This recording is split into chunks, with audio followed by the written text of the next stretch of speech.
Добрый день, наши уважаемые подписчики, наши уважаемые зрители.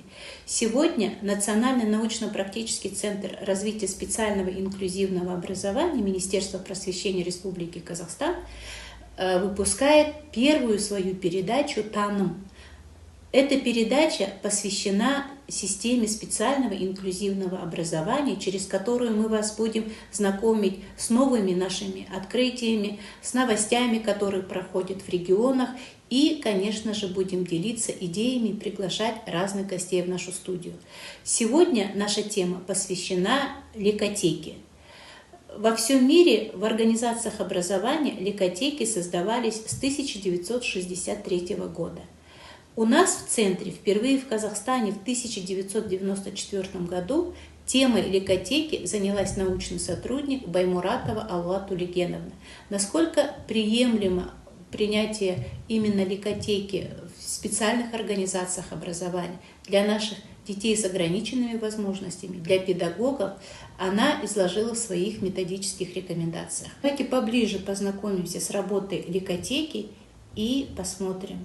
Вы находитесь в уникальном месте под названием ликотека. Она представляет собой хранилище развивающих игрушек и дидактических материалов. Уникальность ликотеки состоит в том, что при правильном подборе игрушек и профессиональном использовании их функциональных возможностей значительно повышается эффективность коррекционного воздействия на развитие ребенка. Алгоритм работы ликотеки заключается в том, что перед началом индивидуальных занятий педагоги подбирают развивающие игрушки, используют их на занятиях, учитывая не только индивидуальные особенности ребенка, но и методические моменты. По окончании рабочего дня педагоги возвращают игрушки в ликотеку. Кандидат педагогических наук, старший научный сотрудник Алуа Баймуратова является автором научных работ «Ребенок и игрушки. Основы построения ликотеки». Также в ее копилке множество других научных работ.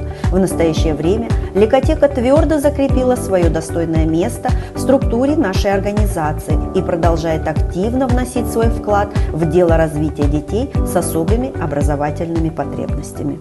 Наша ликотека, она в первую очередь занимается подбором игрушек, то есть приобретением, подбором, их расстановкой и функциональной значимостью. Игрушки непосредственно выдаются педагогам.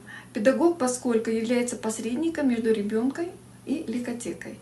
Педагоги приходят в ликотеку, с помощью ликотекаря они подбирают материал для работы, коррекционной работы именно непосредственно с ребенком. У нас и получается такая цепочка, то есть ликотека, педагог, ребенок. И обратная связь идет, то есть потом спрашивают, как эта игрушка, подошла ли она для поставленных целей, нет ли. И то есть своего рода проводится мониторинг. Благодаря научной работе и распространению опыта ликотеки стали открываться и в специальных организациях образования. Мы посмотрели с вами работу ликотеки нашего центра. Теперь давайте посмотрим, как работает ликотека в кабинете психолого-педагогической коррекции Ауэзовского района города Алматы.